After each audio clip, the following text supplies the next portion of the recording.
Hey, Carth, you're a pilot for the Republic, right? You've been all over the galaxy, I bet, right? So tell me, how would you rate Taurus compared to other worlds you've seen? To be honest, Mission, Terrace would rate pretty low. The prejudice, the rich spoiling themselves while the poor are crushed beneath them. It's not a pretty picture. Yeah, but that's only since the Sith occupation. Before that, well, I guess it wasn't all that different, really. Maybe Taurus ain't as great as I thought, you know? Trust me, Mission, there are a lot of worlds better than Terrace. There are worse, too, but Terrace is no place for a kid to live on her own. Even a kid who's got a Wookiee to look out for. Hey, I ain't no kid. I look out for Zaalbar as much as he looks out for me. Big Z's my friend, not my babysitter. Geez, I come ask you a question, you give me a lecture. Don't you snap at me, Missy. You want a lecture? How's this? Only bratty little children fly off the handle because of a simple comment. I don't have to listen to you, Carth. You ain't my father, though you're sure old enough to be. So keep your lectures inside your withered old head, because I don't need them.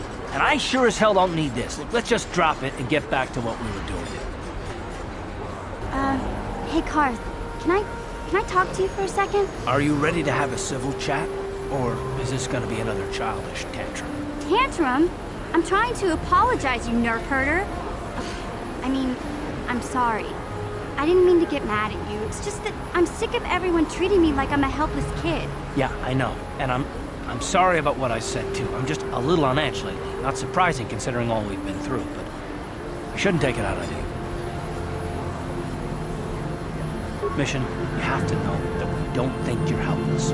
Look where we are. Look at what we're doing. You're not just along for the ride. We need you. You really mean it, don't you? Nobody's ever said anything like that to me before. Not even Big Z. He might think it, but he's not really one for words, you know. Thanks, Carth. Well, it's no big deal. I know it is. Sometimes you just need to hear a few words of encouragement. Kids. Kids are like that. Listen, you... Oh, I get it. Okay, you got me. You're pretty funny, Carth, for an old guy. Come on, geezer. Let's get back to what we were doing. Hey, Big Z, we gotta do something about your breath. I didn't want to say anything, but it's bad. Worse than usual, which is hard to believe. In fact, now that I think about it, your breath has been pretty rancid ever since we rescued you from those Gamorrean slavers. What'd they feed you, buddy?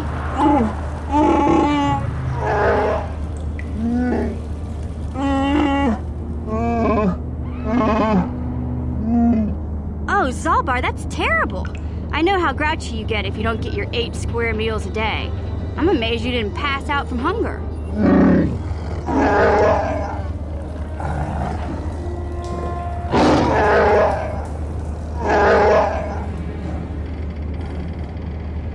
Ew! No wonder your breath is so bad, Big Z. Gamorreans smell like bantha poodoo. We'll have to pick you up a toothbrush to clean that stench out of your choppers.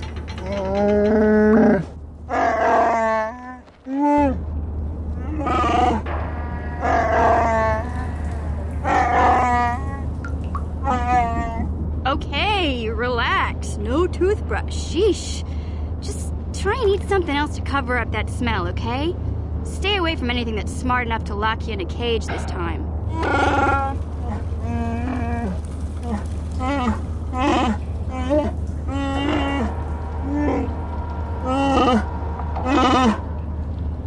Hey, Big Z, don't take this the wrong way, but lately, I've noticed you're starting to look a little bit scruffy.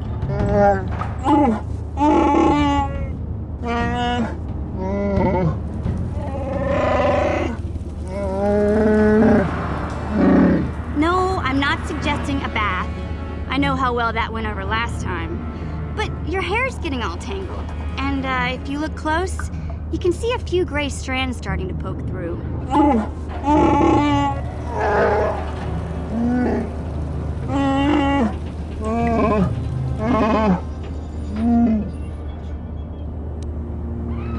Don't worry, Big Z.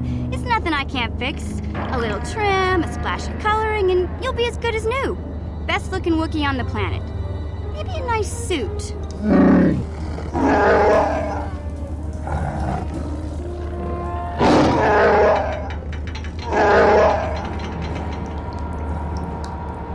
I know. know Wookiees aren't into the whole clothing thing, but you could start a whole new trend. You'd be on the cutting edge.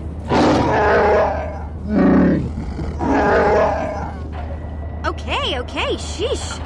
Try to offer some constructive criticism, and this is the thanks I get? Let's move on. You can just stay naked and scruffy for all I care. Bastila, I was wondering something. How did those Vulkars manage to capture a famous Jedi like you? Or were you knocked out when your escape pod crashed? No, I was conscious. But my force powers were exhausted from using my battle meditation in the battle for the Ender Spire. Without my help, you might have never gotten off the ship alive. Fair enough, but I've seen you Jedi in action. There's no way those thugs could have stood a chance against your lightsaber. My lightsaber was misplaced. I couldn't find it after the crash. I looked everywhere in that pod. The Vulkars came and overwhelmed me even as I was searching for my weapon. Wait, let me get this straight. You lost your lightsaber? I mean, isn't that a violation of some kind of Jedi code or something? This is no laughing matter. During the crash, my lightsaber must have fallen from my belt and rolled under my seat. The Vulkars probably found it there when they searched the wreckage. Hey, don't get mad. I'm sorry. It's just funny to think of a legendary Jedi losing her lightsaber. Take my advice.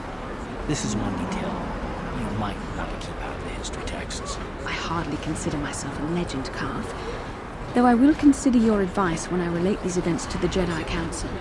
There is no need for them to know every detail of what transpired.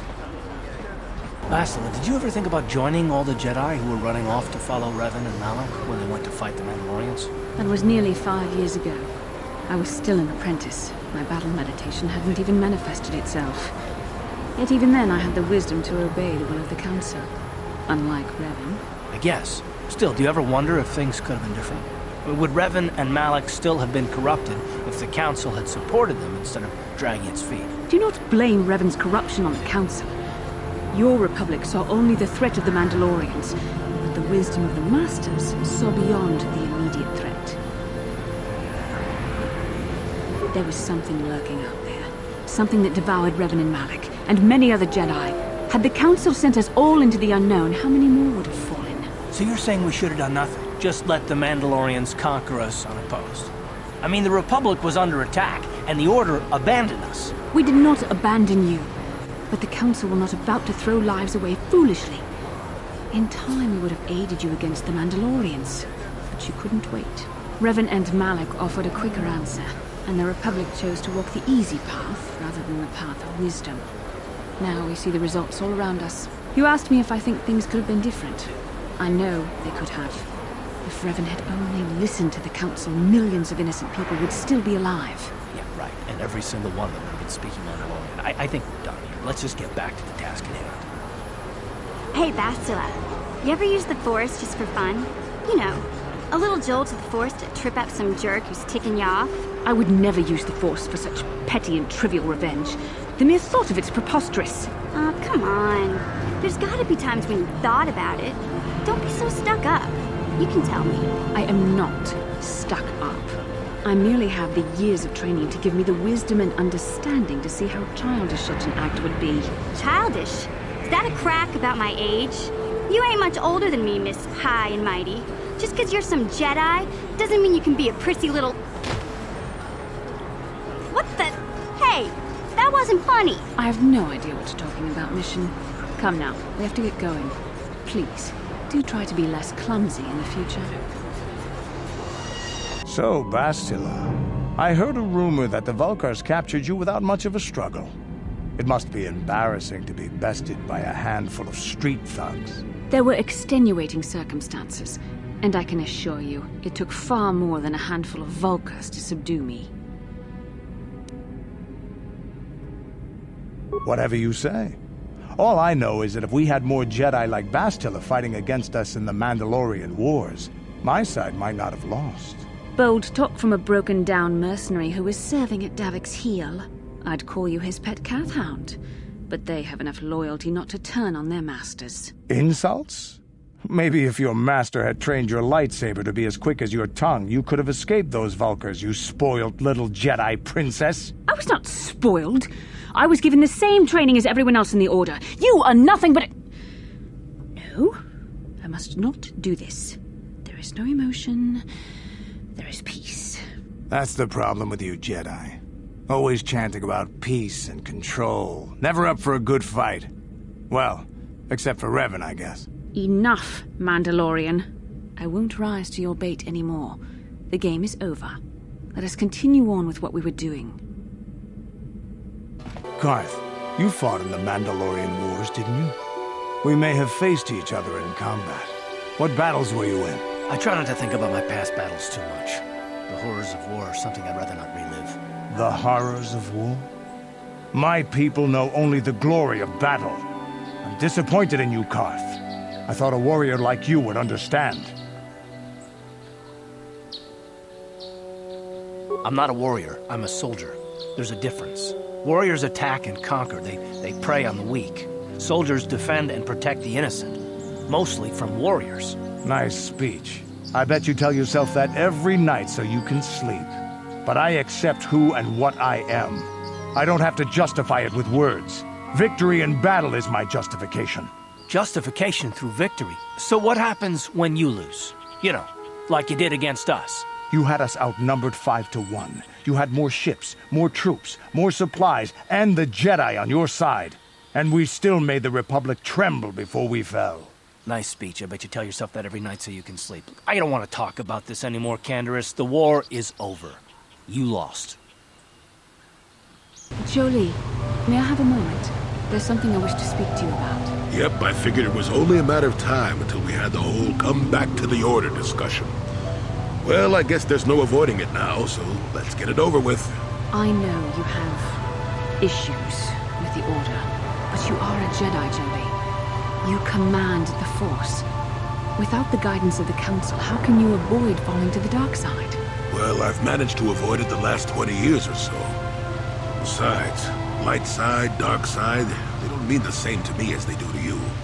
I don't see in absolutes. I want to stop Malak as much as anyone, but I don't have to join the Order to do it. Look at Carth or Canderous. They're with us in this quest, but they aren't Jedi. The capacity for good or evil, like the Force itself, is in all living creatures. And belonging to the Jedi Order, or the Sith, or any group, won't change what you are at your core. I see you are quite adamant. No doubt you've had ample time to think on this during your long seclusion. I guess it was foolish of me to think I could sway your position so easily. Yeah, I'm old and stubborn. But I appreciate the effort. But from now on, you can just think of me as any other non-Jedi in our little group. With a lightsaber. And Force powers. So, Jolee, you decided to leave your little hermitage in the forest and come help us stop the Sith. I guess you realized this was worth coming out of retirement for, huh? Yeah, that's right, Sonny. The Sith are the greatest evil to hit the galaxy since, well, the Mandalorians.